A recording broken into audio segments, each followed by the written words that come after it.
Menteri Koordinator Bidang Politik, Hukum, dan Keamanan Mahfud MD bersama Menteri Keuangan Sri Mulyani Indrawati sepakat menyelesaikan laporan dugaan transaksi mencurigakan di Kementerian Keuangan.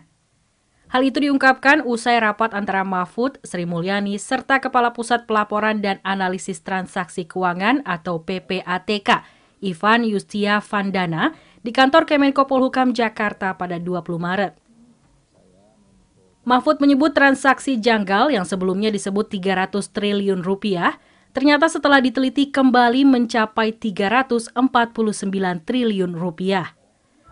Pihaknya, kata dia, akan menindaklanjuti laporan hasil analisis dari PPATK yang diduga sebagai tindak pidana pencucian uang itu, baik yang menyangkut pegawai Kemenq maupun bukan.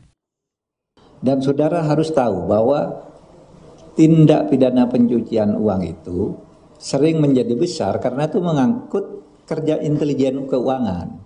Uang yang sama mungkin berputar 10 kali secara aneh, itu mungkin dihitungnya hanya 2 atau 3 kali.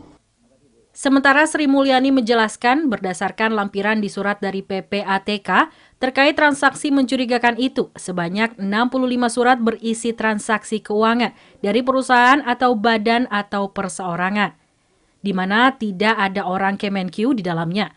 Namun pihaknya akan terus berkoordinasi bersama sejumlah lembaga, khususnya PPATK, untuk menindaklanjuti laporan hasil analisis yang diduga pencucian uang.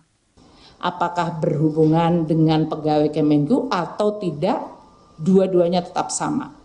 Kalau dia berhubungan dengan pegawai Kemenq, maka kita akan lakukan tindakan tegas sesuai dengan peraturan pegawai negeri yang sudah diatur.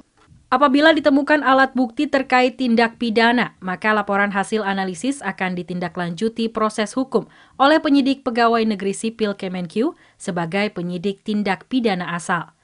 Atau mungkin saja akan diserahkan ke aparat penegak hukum lainnya, seperti Polri, Jaksa, atau Komisi Pemberantasan Korupsi. Tim Kantor Berita Antara mewartakan.